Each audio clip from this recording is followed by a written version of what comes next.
একটু এদিক ওদিক গেলে হলো। ঠিক এইভাবে এই ছেলেটা সিঁড়িতে উঠে চলে যায়, ফাঁক খোঁজে শুধু সিঁড়িতে ওঠার।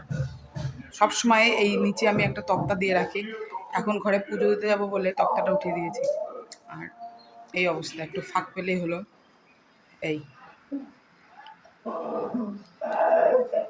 এই কোথায় যাচ্ছিস? নাম, নিচে নাম।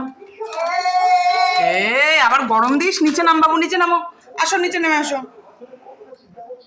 চলে এসো। পড়ে যাবি কিন্তু ভাবি, ওইদিকে যাস না। আয় আয় আয় বাবা, আয় আয়, আসো আসো আসো।